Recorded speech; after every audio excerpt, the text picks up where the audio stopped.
sabe que hoje o Evangelho traz uma daquelas palavras que confortam o coração e nos ajudam a seguir firmes, mesmo quando a vida parece confusa ou pesada, né? Jesus olha para os discípulos e diz: não se perturbe o vosso coração. Tendes fé no Pai, tendes fé em mim também. É como se ele dissesse para mim e para você e de casa também: confia, mesmo que você não entenda tudo agora. Mesmo que o medo bata aí à sua porta, e quantas vezes isso acontece, né? Mesmo que o caminho pareça incerto, confia. Ele continua: na casa do meu Pai há muitas moradas. Essa frase é um consolo para quem perdeu alguém, para quem sente saudade, para quem busca um sentido maior. Jesus promete: tem lugar para todo mundo no coração de Deus. Ele foi preparar esse lugar e Ele mesmo virá nos buscar. Mas e aí? Vem a pergunta lá de Tomé, né? Uma pergunta extremamente humana. Senhor, nós não sabemos para onde vais, como podemos conhecer o caminho? A resposta de Jesus é uma das mais lindas e conhecidas de todo o Evangelho. Eu sou o caminho, a verdade e a vida. Ninguém vai ao Pai senão por mim. E não é sobre fórmulas, não é sobre saber tudo, é sobre seguir Jesus, estar com Ele e confiar nele. Ele é o caminho que nos leva à paz, Ele é a verdade que liberta, Ele é a vida que preenche o vazio. O convite de hoje então é: volte para o caminho, volte para Jesus, Ele te espera com um lugar preparado, com paz, com consolo, com vida plena. E a gente aí não pode se esquecer disso, né? Quando o coração estiver perturbado, tenha fé, porque quem caminha com Cristo nunca está sozinho, e é sobre isso que a gente vai falar nesse Santo Café de hoje. Padre Elias está chegando aqui, missionário redentorista, acordou cedinho hoje para celebrar a missa. Bom dia. Bom dia, Wilco. Bom dia a todos que rezam conosco em casa, estão conosco em casa nesse Santo Café. É isso, pode sentar, ficar Obrigado. à vontade. Padre Elias, que já participou várias vezes aqui do Santo Café, está de volta e é sempre muito bem-vindo. Vou servir aqui. Muito obrigado. Para a gente começar a nossa conversa, começar o nosso bate-papo. E eu achei interessante, eu destaquei aqui uma frase lá do Evangelho que diz assim, ó: não se perturbe o vosso coração. Por que Jesus começa dizendo isso? É interessante, Wilco, bom a todos, o contexto dessa frase, né? Jesus está num contexto de ceia com os discípulos, né? Houve já a traição, a saída de Judas, logo virá a negação de Pedro, e Jesus estava preparando os discípulos sobre o que viria depois da sua entrega, da sua doação. Então, mesmo que eles não estivessem entendendo muito bem o caminho, ele conforta, ele quer prepará-los para a missão que vem depois, de tudo que vai acontecer. Muito bem. E aí, essa frase, ela serve muito de consolo para nós, né? Sim. E Jesus vai dizer também que Ele é o caminho. Eu quero entender como que essa frase pode consolar quem está passando por um momento difícil e como que a gente pode entender e seguir esse caminho que Jesus nos apresenta ser. Ele se apresenta como caminho justamente depois da curiosidade de Tomé, né? A curiosidade humana de todos nós, né? Mas para onde o senhor vai? A gente não sabe. Como é que a gente pode chegar lá? Então ele se apresenta. Então é viver a vida de Jesus. O caminho para o Pai é viver a vida de Jesus. É seguir os passos de Jesus, né? Suas ações, suas palavras, a fidelidade ao amor do Pai, ao projeto que Ele confia a cada um de nós. Muito bem. O que significa a gente ter fé em Deus e em Jesus? Às vezes isso fica confuso ali, né, na palavra. Não podemos esquecer e separar Jesus também da divindade, né? Ele é homem, mas também Deus. Ele é filho de Deus, né? O Filho eterno que veio habitar entre nós. Vindo de Deus, ele então volta para o Pai. Humanamente, ele teria um fim nesta vida, né? Jesus, a gente sabe o desfecho da vida, mas porque teve muito amor, o Pai o ressuscitou. Então, a fé é essa certeza, essa confiança, né? Tempo pascal que a gente está vivendo, tempo de alegria, de esperança, de renovar as certezas fundamentais da nossa fé. Cristo ressuscitou, Ele vive e está no meio de nós. Não é ausência, não é distância, é outro tipo de presença que nos consola, nos anima e nos envia em missão. E é bonito que ele vai dizer também que na casa do Pai tem muitas moradas. Sim. Então, cabe a todos nós. Basta que a gente queira seguir o caminho até essa casa, né, Padre? Sim, é uma decisão. Nós somos muito aguardados, nós somos preciosos. Viemos de Deus e voltamos para Ele. Nós não peregrinamos, não caminhamos para o vazio, para o esquecimento. É vida eterna. Até para a morte Deus encontrou um jeito, né? A vida que se transforma. Tem um prefácio da igreja que reza, né? Para quem crê, a vida não é tirada mas é transformada, é assumida junto de Deus. E essa é a nossa certeza, a nossa esperança. E essa casa que Jesus nos apresenta, ele está falando exatamente de quê? Pessoalmente, eu penso assim que é o coração de Deus, né? Estar para sempre no coração de Deus, né? Onde Ele está. A criação, a nossa casa comum aqui, claro, o céu começa aqui, eu penso, né? Um pouquinho dele nós podemos viver já aqui, eternizá-lo já aqui.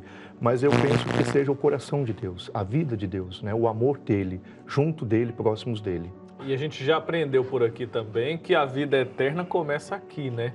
Então, provavelmente já estamos experimentando... Sim, um pouquinho dessa alegria. Um pouquinho dessa alegria por aqui e um pouquinho desse céu também, né? Não é à toa que Deus opera tantas graças na nossa vida. Sempre.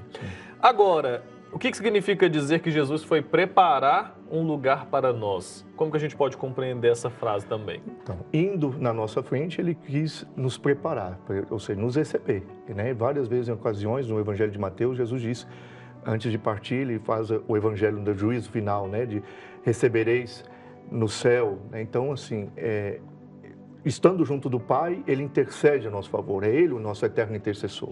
Então, ele vai justamente preparar, abrir para nós esse coração do Pai, como ele já abriu aqui na Terra, mas agora na eternidade junto de Deus.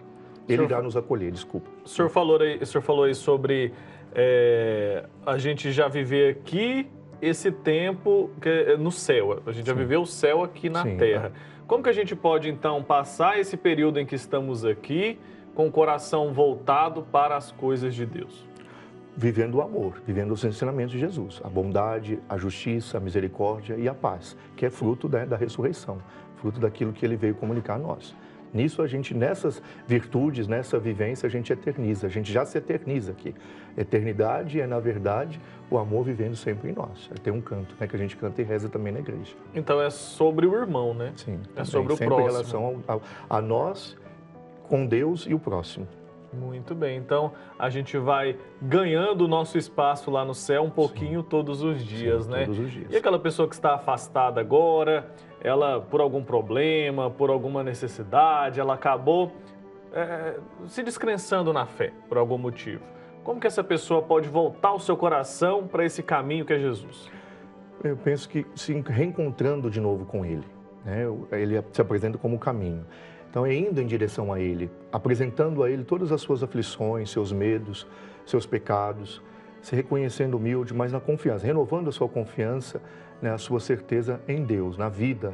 Eu acho que esse é o caminho que faz com que a gente mude, comece a mudar ou a caminhar em direção a Ele se a gente se afastou ou negou essa presença em algum momento da nossa vida, seja por dor, por tribulação, por dificuldade, ou até mesmo pelas alegrias, né, que o mundo nos apresenta, que tentam nos roubar, nos sufocar desse caminho, dessa caminhada bonita em direção para Deus e para os irmãos. Eu posso ajudar outra pessoa a encontrar esse caminho também? Porque tem muita gente que está nos acompanhando agora, tem um sobrinho, tem um filho, sei lá, que está de algum modo afastado do caminho de Deus. Como é que essa pessoa pode contribuir para que aquele que ele ama encontre esse caminho da verdade, encontre esse caminho de Cristo?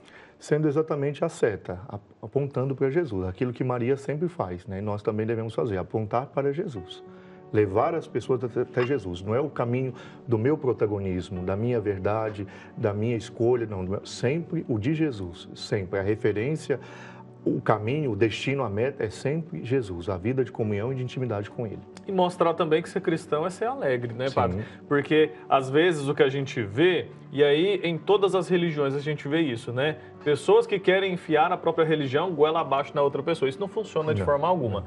Então, talvez pelo exemplo, talvez... Pelo testemunho. Mostrando ali também que ser cristão, ser católico, é ser feliz também. Acho que isso também pode, de alguma forma, arrebanhar muito mais as pessoas que estão, de algum modo, afastadas. E rezar pelas pessoas também é importante, né, Padre? Sim, rezar sempre, intercessão uns pelos outros, né? A gente não sabe muitas vezes o que pedir, nem como pedir. Por isso a gente começa pedindo o Espírito Santo, né? O dom do alto, aquele que Jesus soprou sobre nós, para que a gente saber o que rezar, o que apresentar, o que confiar. Mas Jesus mesmo dá essa receita bonita para nós, né? De como cuidar e apresentar o caminho e o segredo da felicidade. Viver a vida que ele viveu. Tomé, nessa passagem, ele nos lembra o quanto nós somos humanos e somos confusos também, né? Ele faz uma pergunta ali que é uma pergunta que a gente faz. Sim, sim. Se eu digo, padre, eu preciso que o senhor leve essa bandeja aqui para tal lugar. A primeira coisa que o senhor vai me perguntar Para onde? Como chegar até lá? Como que eu faço para chegar até lá? E Tomé se apresenta com essa dúvida que é extremamente humana. Como é que essa nossa humanidade pode nos afastar desse caminho que é Cristo e como que a gente pode se blindar disso, se permanecer vigilante para não desviar desse caminho? Bem, ela pode nos afastar no nosso egoísmo, né? Nos nossos interesses a gente pessoais. Que se afasta, isso, né? isso. Agora, ela pode aproximar cada vez que a gente se aproxima mais dele, no amor, na gratuidade, na espontaneidade, na confiança, né? Na palavra. Jesus nos promete uma palavra firme, uma palavra decisiva. Ele garante isso. Nisso a gente pode confiar e acreditar. E o Tomé ali, ele representa muito as nossas incertezas, né? As nossas inseguranças. Sim. A gente acha que a fé nos dá certezas e garantias, ou nos blinda de dificuldades e de medos.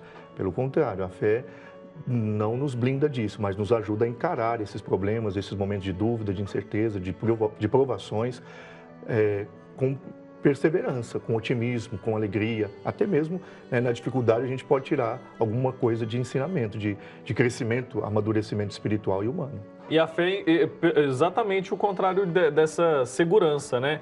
No caso que eu estou dizendo assim, a fé é justamente a gente acreditar sem a gente estar vendo. É a gente ter a certeza de que o nosso Pai existe, está ali cuidando, apesar da gente não ver. E o que a gente percebe aqui é que esses discípulos, essas pessoas que caminhavam com Jesus, apesar de estarem vendo as suas obras, estarem ouvindo da própria boca de Cristo, elas ainda tinham certas inseguranças. Então isso nos mostra muito como a nossa humanidade nos torna frágil, né, Padre? Sim. A fé é uma aposta, eu diria, né? Uma convicção, é uma aposta. Eu escolho acreditar. Primeiro é um dom que eu aceito e que eu assumo escolher, acreditar, celebrar, alimentar, dar razões, né? Aí vem as razões. O estudo, o aprofundamento da palavra de Deus, dos ensinamentos da igreja, para nos ajudar a clarear e iluminar a nossa fé. E aí ele diz que ele é a vida para os cristãos. Sim. Ele está falando da vida eterna. Também, da vida aqui, mas também da vida definitiva, a vida eterna, né? Que não é prêmio, que é graça, é dom de Deus, como a gente já refletiu, é consequência daquilo que se vive aqui. E ninguém vai ao Pai senão por mim. Então o único caminho é ele. O caminho é viver a vida dele. Não tem atalho. Não. Muitas vezes a gente prefere atalho, né? Mágico, fácil e rápido. Mas não tem segredo, né, para atalhos. É o caminho. É exigente, é difícil, é árduo, mas é eternamente compensador. E no meu dia a dia ali, essa aproximação, a gente falou muito nos últimos dias sobre Jesus ser o nosso pastor, sobre a importância de reconhecermos a voz de Jesus. Sim. E de como ele também reconhece a gente, né? Tanto que nos conhece pelo nome, Deus nos reconhece pelo nome. Como que eu faço então para no meu dia a dia eu seguir por esse caminho, não me afastar dele e se eu tiver me afastado, voltar para Cristo? Porque é muito fácil, né? O mundo hoje nos apresenta muitas condições, muitas possibilidades e a gente vai se confundindo. Uma coisa não nega a outra. A gente está no mundo, não tem como a gente negar e fugir do mundo seguindo Jesus. Agora, a gente não precisa viver de acordo com o mundo, o mundanismo, né? As coisas do egoísmo, da competição, da vanglória, do sucesso fácil, da fama, do prestígio, a todo custo. Então, não é esse o caminho que Jesus apresenta para nós como o caminho da felicidade da vida eterna. Então, o segredo é permanecer unido a Ele, em comunhão com Ele, conhecendo, sabendo da sua voz, da sua proposta, abraçar essa proposta, viver essa proposta na fidelidade, no compromisso, na doação todos os dias. Sabe o que é engraçado? Que naquele tempo já haviam os falsos profetas, os doutores da lei, aquelas pessoas ali que falavam demais, o discurso era muito bonito, mas na prática não era bem assim. E como que a gente traz para a realidade? Isso continua acontecendo, né? Usando outros meios, outras mídias, mas isso continua acontecendo e isso pode nos confundir. Por isso, na dúvida, ir até o conteúdo, a mensagem central. Né? Porque só ele é o caminho. Só ele. Não parar nas mediações. Tem muita gente por aí anunciando e falando, profetas de uma coisa ou de outra e dizendo que diz Jesus de uma coisa, mas, na verdade, vamos ver o Evangelho. Na dúvida, vamos até o Evangelho, vamos até a fonte. Perfeito. Padre Elias, obrigado, por ter vindo mais uma vez aqui, Deus abençoe. Começar esse dia com a gente.